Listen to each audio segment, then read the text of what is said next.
Les actions de visibilité liées aux 100 premiers jours du gouvernement provincial évaluées à 100% du 31 juillet au 7 novembre 2024. Cela fait exactement 100 premiers jours depuis que l'Assemblée provinciale a investi le gouvernement provincial du Maniema. Dans un point de presse tenu samedi 9 novembre 2024, le professeur Ali Kamasawili, porte-parole du gouvernement provincial du Maniema, a évalué ses actions de visibilité menées durant cette période à 100%. Son Excellence, Monsieur le Gouverneur, avait promis de réaliser dans les 100 jours, à mon humble avis, et je pense que je suis d'accord même avec les représentants du peuple, il a réalisé, il est allé au-delà. C'est notamment, je venais de le dire ici, le gouverneur avait inscrit les actions prioritaires. C'est notamment la suppression des barrières. Vous avez remarqué, et vous le savez bien que moi, que dans cette province, il y avait une panoplie de barrières inutiles. Et ça, c'est une action phare que le gouverneur avait pris comme engagement, même au niveau de l'Assemblée. C'est une réalité, ça ne relève pas de chimérie. On a réduit drastiquement de plus de 200 barrières à 57 barrières. Et on ne s'est pas limité à réduire le nombre de barrières, mais également à réduire significativement les intervenants au sein de ces barrières. Son Excellence, Monsieur le Gouverneur, avait promis à l'Assemblée que dans les 100 jours, il ferait 20 km de route, sans nécessairement qu'il ait déterminé où. Mais le hasard a fait que ce sont les territoires des Caïlos. Et vous-même, les journalistes, vous avez vécu, c'est une chose faite. Le système IMO est opérationnel au niveau des Caïlos. Et les 20 km sont en train d'être entretenus. Et là, il faut noter que ça c'est une action vraiment de grande envergure. Comment ne pas comprendre qu'à l'époque belge, nous étions moins nombreux. Mais nos routes ici n'étaient pas asphaltées. Mais c'est des routes qui étaient entretenues par les cantonnages manuels. Et les véhicules, des petites voitures quittaient Bukavu jusqu'ici à Kine. Mais quand vous avez quelqu'un qui ressuscite ce qui se faisait déjà à l'époque belge, en instaurant ne serait-ce que les cantonnages manuels, parce que ce que la population attend, ce n'est pas nécessairement de circuler sur des routes goudronnées, mais c'est de se déplacer avec beaucoup d'aisance, de Bukavu ici, de Kisangani ici, et de Chabunda, de Bukavu, de Goma jusqu'à Kine. Quand on se déplace sur une route goudronnée ou sur une route reconditionnée par les cantonnages manuels, c'est ça ce que la population attend. Voilà en peu de temps les grandes réalisations phares, ne serait-ce que les deux que je venais de vous citer. Et ça, c'est les engagements qu'il avait pris. Ça, c'est réalisé. Plus d'autres choses qui sont faites, telles que je venais d'énumérer. En termes de pourcentage, je peux, sans courir le risque de se tromper, on a atteint les 100% dans les 100 jours.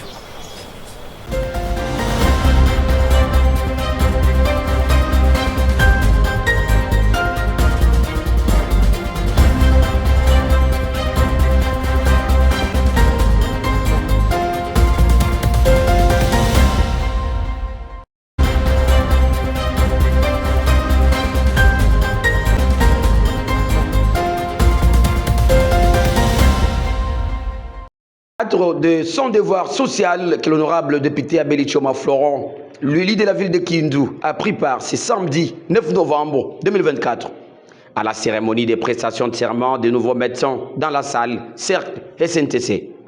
Débutant sous le coup de 11 h, juste en présence de nombreux invités de marque, les élus provinciaux et membres des familles de nouveaux médecins, l'honorable médecin spécialiste en chirurgie et élu de la ville de Kindu a non seulement félicité les nouveaux médecins, mais les a aussi encouragés à faire preuve de leur devoir déontologique dans la profession médicale. Au courant de la cérémonie, de nombreux discours de participation tenus du ministre provincial de la Santé, passant par les nouveaux médecins, tous se sont succédés en tour de rôle.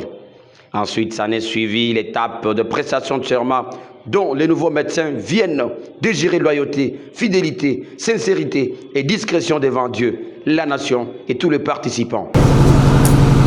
Je ne permettrai pas qu'il y ait des considérations de religion, de nation, de race, de parti ou de classe sociale viennent s'interposer entre le dévoiement et le patient. Je garderai le respect absolu de la vie humaine, de la conception. La séance ayant débuté à 11h s'est clôturée aux environs de 13h juste par un partage du repas entre les participants. Notez enfin que la province du Maniema vient d'enregistrer de nouveau des jeunes médecins cadres utiles pour la société congolaise.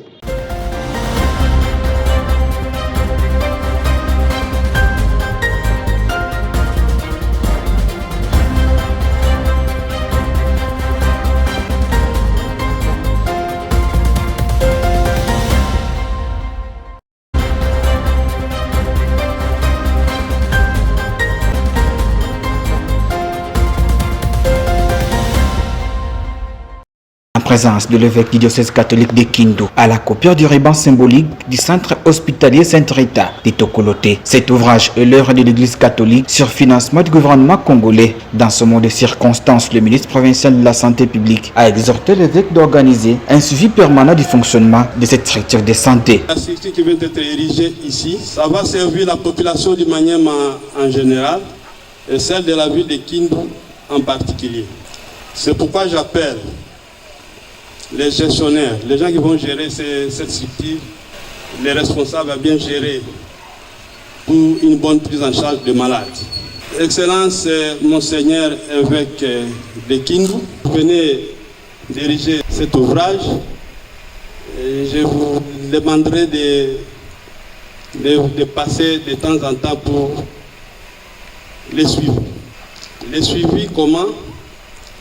Les suivis de la mise en œuvre, les suivis de la prise en charge, même si vous n'êtes pas médecin. Par ailleurs, l'économe du diocèse catholique de Kindu a précisé que la construction de ces centres hospitaliers vient répondre à la demande de la population de cette partie de la ville chef-lieu du Maniema. Mais c'est l'abbé Vincent de Paul Kitima. La construction de ces centres hospitaliers dans ces quartiers marque un pas en avant vers l'accès à de meilleurs soins de santé pour nos concitoyens. Grâce à ces centres hospitaliers, la population habitant les quartiers Brazza et Tokoloté n'aura plus à parcourir de longues distances pour avoir accès aux soins. Nous espérons que ces centres hospitaliers, tout équipés, mettra un terme au déficit sanitaire des quartiers et pour soulager nos concitoyens en général et nos mamans en particulier.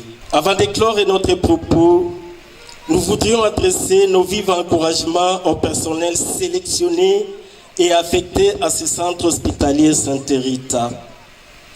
Nous les exhortons à travailler avec rigueur et professionnalisme, sauver des vies avant tout et l'argent par la suite.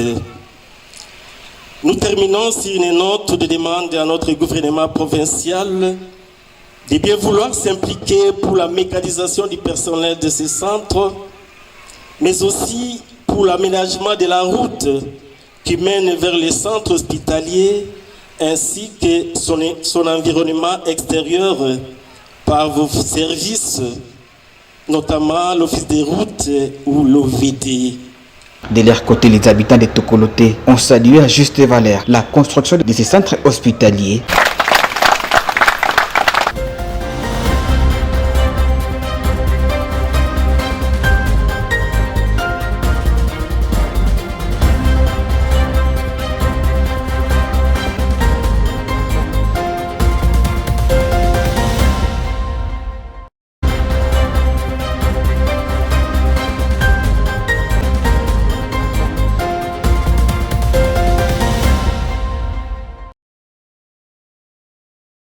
Le gouvernement provincial du Maniema est plus que déterminé pour lutter contre la délinquance juvénile, aussi bien les vols à main armée sur toute l'étendue. Les commissariats provinciaux de la PNC, sur instruction du gouverneur de province Moussa Kabankoubi Moïse, a déclenché ces actions de grandes envergures afin de traquer tous ces inciviques qui mettent à mal la vie des paisibles citoyens. 30 présumés bandits à main armée, dont 16 sont déjà à l'auditorat militaire, ont été présentés à l'autorité provinciale ce vendredi 8 novembre 2024 au cours d'une parade spéciale publique organisée à la tribune centrale de Kindu. Ces présumés bandits sont pour la plupart poursuivis de vols à main armée et extorsion de biens des paisibles citoyens. Dans ses propos, Moussa Kabankoubi Moïse, gouverneur de la province du Maniema, a félicité les services de sécurité pour le travail louable et appelé la justice à dire le bon droit. Ceci va permettre à la population du Maniema de passer en toute quiétude les festivités de fin d'année. La particularité pour la cérémonie de ce jour, c'est qu'on nous a même présenté une des armes AK-47 qui était utilisée par les voleurs armés à Kalima. Donc encore une fois, nous remercions Son Excellence M. Félix Antoine Tshisekedi, chef de l'État, pour l'appui qui ne cesse de nous accorder afin de bien nous acquitter de notre mission. La forte recommandation que nous avons formulée à la justice, c'est que pour ces cas, nous n'allons pas accepter, alors jamais nous n'allons accepter des libertés provisoires. Ce que nous voulons, c'est que quand ces cas seront jugés, nous reviendrons encore ici pour les présenter et les transférer dans des prisons hautement sécurisées dans d'autres provinces du pays.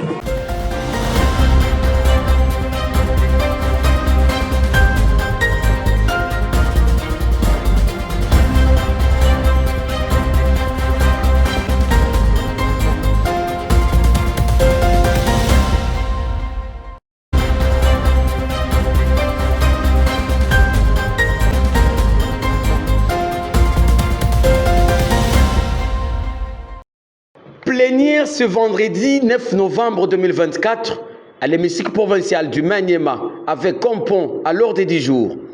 La question orale avec débat de l'honorable Jean-Claude Ousseini Moutoubouré adressée au ministre provincial de l'Éducation, Fonction publique et Emploi. Adoption et débat général sur la proposition des 10 portants statut de carrière des agents services publics provinciaux du Maniema. Prévu à 11h juste heure locale, la plénière a commencé à 11h par un appel nominal des élus présents. 15 sur 22 députés ont été présents. Le quorum est à temps. La plénière a siégé valablement sous les remarques apportées par les élus après la lecture du PV de la précédente plénière. Le ministre provincial de l'Éducation étant indisponible pour répondre à la question orale avec débat, le point portant sur l'évaluation et débat général de la proposition de dit a été alors aligné. Après lecture de l'économie de la dite proposition, les élus provinciaux ont ouvert les débats. L'œil du peuple, le député provincial Abeli Choma Florent a ouvert la balle en apportant ses encouragements à son collègue initiateur. Puis ces derniers intervenus sans panneau au visage avec 2 questions majeures sur les fonds de l'édit et terminé par quelques remarques et propositions à intégrer en vue de produire un édit d'utilité publique. Non seulement à sécuriser le personnel de carrière des services publics provinciaux, mais aussi à limiter cette cacophonie anarchique et en faire de l'administration publique un dépotoir des interfaces et recommandations politiques par nous-mêmes politiques. J'aimerais féliciter le collègue, l'honorable Théophile, pour son courage et son désir qui ne semble pas impossible, mais difficile au regard des contextes de nomination de responsables de plusieurs services, des services administratifs tant nationaux que provinciaux. Toutefois, nous pouvons y arriver si nous enlevons cette politisation de l'administration et mettons de côté les fortes pressions liées au militantisme, au népotisme, au tribalisme, au favoritisme, au clanisme dont la plupart de nous-mêmes ont adopté comme rôle de gouvernance afin de répondre aux promesses de nos électeurs. Après une série d'interventions des élus, l'initiateur de la proposition de dit demande 48 heures de report afin de venir répondre aux préoccupations de ces peuples. Devant les chevaliers de la plume, le leader de Kassongo, l'honorable Jean-Claude Ousseini Moutoubouré, explique le pourquoi de sa question orale avec débat adressée au ministre provincial de l'Éducation, Fonction publique et Emploi. Tout en appelant les enseignants à l'apaisement jusqu'à attendre une semaine, soit 7 jours demandés par les ministres pour aller justifier les retards de paiement de salaire des enseignants devant les élus provinciaux. C'est depuis hier soir que j'ai été saisi de la demande du ministre provincial de l'Éducation qui a demandé le report d'une semaine qu'il vienne répondre devant la représentation provinciale la question lui posée en rapport avec la gestion de la paie des enseignants reçus manièrement par la Caritas Développement de Kassogo. Bon, c'est son droit de demander les reports de la réponse. Je crois qu'une semaine, ce n'est pas la fin du monde. Et nous maintenons notre question, nous maintenons notre pression pour que nos frères et sœurs enseignants puissent être rétablis dans leurs droits. Et donc, nous l'attendons dans une semaine pour qu'ils viennent nous dire pourquoi ce retard dans le pays. Parce que le problème de fond persiste toujours. Le message, c'est que c'est vrai que le problème est encore là. Nous faisons notre travail. Nous sommes conscients de ce qui sont en train d'enlever et que d'ici une semaine, nous serons éclairés des raisons profondes qui font à ce que la Caritas Développement ait de retard. Mais nous avons des informations qu'elle se prépare avant que le ministre ne vienne. La Caritas se prépare à payer 2 mois. Et ça sera une bonne chose, mais le problème du fond persiste parce que nous devons savoir pourquoi ce retard dans le paiement. C'est ça notre souci. Enfin, la plénière prochaine est prévue le lundi 12 novembre 2024.